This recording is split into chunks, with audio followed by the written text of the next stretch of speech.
శ్రీమాత్రే నమ.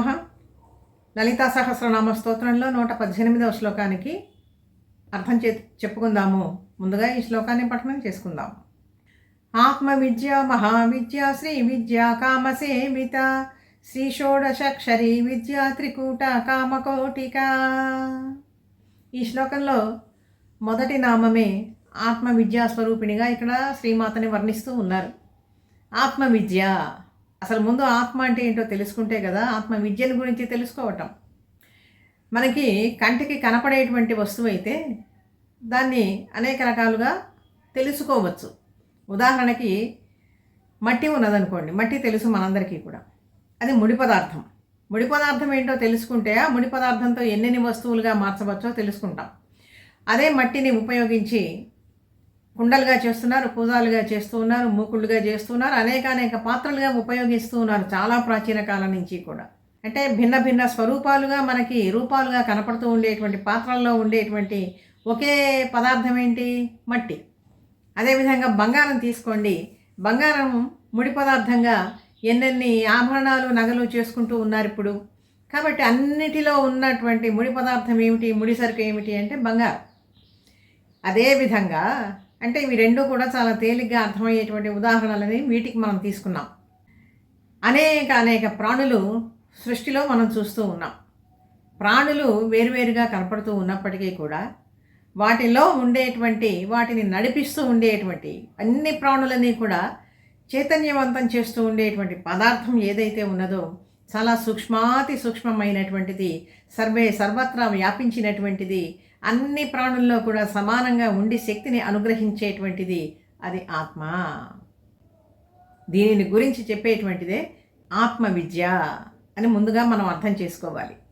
చక్కగా భగవద్గీతలో కృష్ణ పరమాత్మ సాంఖ్యయోగంలో బాగా వివరిస్తారు. ఈ ఆత్మ అనేటువంటిది ఎలా ఉంటుంది అంటే అచ్ఛేద్యోయం అదాహ్యోయం అక్లేద్యో సోష్యయేవచ. అసలు దీన్ని ఛేదించడానికే వీలు లేదు, దీనికి ఎటువంటి పతనము లేదు, మరణము లేదు, మార్పు లేదు, శాశ్వతంగా ఉండేటువంటిది, నిర్వికారమైనటువంటిది. న జాయతే మ్రియతే వా కదాచిన్నాయం భూత్వా భవితా వా నభూయః. దానికి మృత్యువు లేదు, మరణము లేదు, తిరిగి పుట్టడం అంటూ లేదు. ఆత్మస్వరూపం అనేటువంటిది ఎప్పుడు కూడా ఉంటుంది. ఎలా ఉంటుంది అంటే అనేక ప్రాణులలో ఏకస్వరూపంగా వెలుగుతూ ఉండేటువంటి శక్తి ఏదైతే ఉన్నదో అది ఆత్మస్వరూపము. నైనం ఛిందంతి శస్త్రాణి నైనం దహతి పావకః నచైనం క్లేదయంత్యాపో న శోషయతి మారుతః. పంచభూతాలు మనకి తెలుసు. ఈ పంచభూతాల్లో కూడా అగ్ని దహిస్తూ ఉంటుంది, వాయువేమో ఎగరగొట్టేస్తూ ఉంటుంది, జలమేమో తీసుకుని వెళ్ళిపోతూ ఉంటుంది, నాశనం చేస్తూ ఉంటుంది. ఇవన్నీ పంచభూతాలన్నీ కలిసి వచ్చినా కూడా ఆత్మస్వరూపానికి ఏమీ కూడా కాదు. అందుకనే నైనం చిందంతి శస్త్రాణి, ఎన్ని అస్త్రశస్త్రాలు ప్రయోగించినప్పటికీ కూడా ఆత్మకి ఏమీ కాదు. నైనం దహతి పావకః, పావకుడు అంటే అగ్నిదేవుడు. అగ్నిదేవుడు కూడా దహించలేడు ఆత్మని. శరీరాన్ని దహిస్తాడు కానీ మరణించిన తర్వాత ఆత్మని మాత్రం దహించలేడట.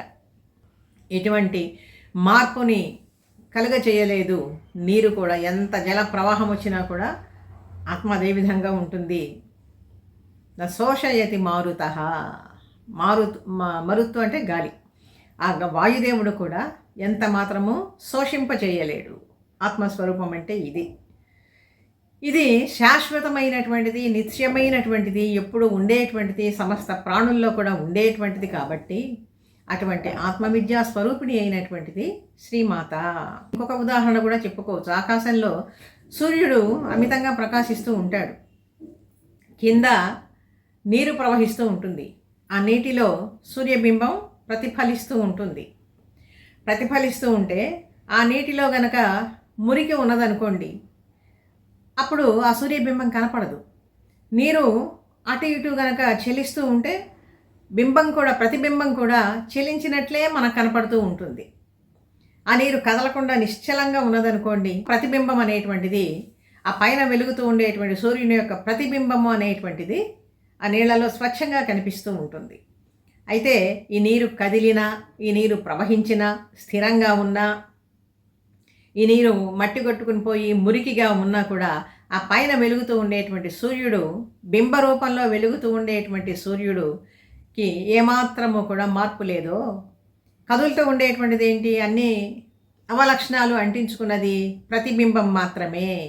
ఆ ప్రతిబింబమే జీవుడు.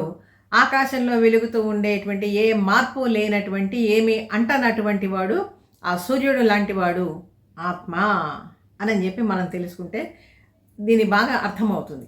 మనం అనుభవపూర్వకంగా తెలుసుకోవాలి అంటే చాలా చాలా కఠోరమైనటువంటి సాధన అనేటువంటిది ఉండాలండి. చాలా గొప్ప మహర్షులు మాత్రమే అటువంటి అభేద స్థితికి వెళ్ళగలుగుతారు. తాను ఈ దేహం కాదు, ఈ ప్రాణం కాదు, ఈ ఇంద్రియాలు కాదు, ఇవన్నీ కూడా చాలా అశాశ్వతమైనటువంటివి, ఇవన్నీ మార్పులకు లోనయ్యేటువంటివి. వీటికి మార్పులు ఉంటాయి కానీ ఆత్మకి అనేటువంటిది మార్పు ఉండదు. నేను వీటినన్నింటినీ గనక వదిలేసినట్లయితే చిదానందరూప శివోహం శివోహం, చిదానందరూప శివోహం శివోహం అనేటువంటి స్థాయికి వస్తాడు. ఆ శివుడే నేను, చిదానంద స్వరూపుడైనటువంటి ఆ శివుడే నాలో కూడా ఉన్నాడు, నేను ఆ శివస్వరూపమే అనేటువంటి స్థాయికి వస్తాడనమాట. కాబట్టి ఆత్మస్వరూపం అనేటువంటిది అనుభవపూర్వకంగా తెలుసుకోవటం చాలా చాలా కష్టసాధ్యము. కాకపోతే ఇక్కడ మనం పుస్తకాల్లో చదువుకుంటూ ఉన్నాము, పెద్దవాళ్ళు చెప్తే ప్రవచనాల రూపంలో వింటూ ఉన్నాం కాబట్టి కొంతమేరన్నా అసలు తెలియని వాడి కంటే కూడా కొంత తెలుసుకోవటం అనేటువంటిది అవసరం. కాబట్టి ఆత్మవిద్య తల్లి ఆత్మవిద్యా స్వరూపిణి. ఆత్మవిద్య, మహావిద్య, శ్రీ విద్య. ఆత్మవిద్య అన్న, మహావిద్య అన్న, శ్రీ విద్య అన్న కూడా ఇవన్నీ కూడా ఒకే భావార్థాన్ని మనం గ్రహించాలన్నమాట. మహావిద్య, ఇంతకంటే గొప్ప విద్య ఏముంటుందండి? ఆత్మతత్వాన్ని అనుభవపూర్వకంగా తెలుసుకుని అనుభవించగలగటం అనేటువంటిది అంతకంటే గొప్ప విద్య అంటూ ఏదీ లేదు. అందుకని మహావిద్య, శ్రీ విద్య, అటువంటి విద్యే శ్రీ విద్యా స్వరూపంగా ఇక్కడ భాషిస్తూ ఉన్నది. అంటే స్త్రీమూర్తిగా మనం ఆ పరతత్వాన్ని ఉపాసించేటప్పుడు విద్యలు అని చెప్పి చెప్పుకుంటాం. అందుకని ఇక్కడ శ్రీ విద్య అని చెప్పి చెప్తూ ఉన్నాం అన్నమాట. శ్రీ షోడశాక్షరి విద్య, 16 అక్షరాలతో 16 బీజాక్షరాలతో కలిసినటువంటిది ఈ శ్రీ విద్య మంత్రం. సామాన్యులందరికీ కూడా ఈ అర్హత లేదు కాబట్టి ఆ మంత్రాక్షరాలను కలిపినటువంటి స్తోత్రాలు అనేకానేకంగా మనకి వేలుగా మహర్షులు మనకి అందించారు. అంత ఉపాసన మనం చేయలేము. అందులో ఇది జరుగుతూ ఉన్నది కలియుగము, అన్ని దోషాలతో కూడి ఉంటుంది మన మనస్సు.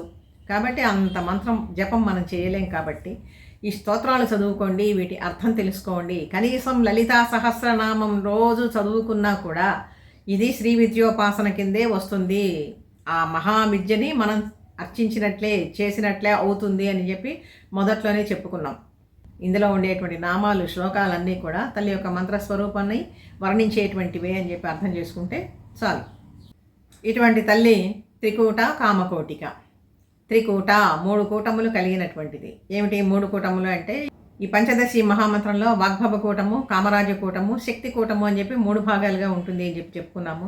ఈ 3 కూటములతో కలిసి ఉండేటువంటి తల్లి అని చెప్పి అర్థం చేసుకోవచ్చు. ఇంకా 3 కనపడుతూ ఉండేటువంటి జగత్తులో అవన్నీ కూడా త్రిపుటి కిందకే వస్తాయన్నమాట. సత్వరజస్తమో గుణాలు, ఇచ్ఛాజ్ఞాన క్రియాశక్తులు, 3 లోకాలు, మూర్తిత్రయము, బ్రహ్మ విష్ణు రుద్రులు, జ్ఞాత జ్ఞానము జ్ఞేయము, ధ్యాత ధ్యానము ధ్యేయము, అవస్థాత్రయం, జాగ్రత్త స్వప్న సుషుప్తి. ఈ విధంగా ఎన్ని తీసుకున్నా కూడా మనం ఇవన్నీ కూడా ఈ త్రిపుటితోనే కూడి ఉంటాయి. ఆ త్రిపుటి స్వరూపంలో ఉండేటువంటి తల్లి కూడా ఈమె కామకోటిక. ఎన్ని కోరికలు ఉన్నప్పటికీ కూడా వాటికి చివరి స్థానమైనటువంటి తల్లి. ఈ విధంగా 118వ శ్లోకంలో ఉండేటువంటి విషయాలు తెలుసుకున్నాము. ఆత్మవిద్యా స్వరూపిణి అయినటువంటి శ్రీమాత యొక్క వైభవాన్ని వివరించుకున్నాము. ఒకసారి మళ్ళీ ఈ శ్లోకాన్ని పఠనం చేసుకుందాం. ఆత్మవిద్య మహావిద్య శ్రీ విద్య కామసేవిత, శ్రీ షోడశాక్షరీ విద్య త్రికూట కామకోటిక.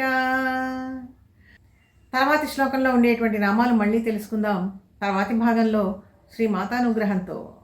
వీడియో నచ్చితే లైక్ చేయండి, షేర్ చేయండి, సబ్స్క్రైబ్ చేయండి. మీ అభిప్రాయాన్ని కామెంట్ రూపంలో తెలియజేయండి.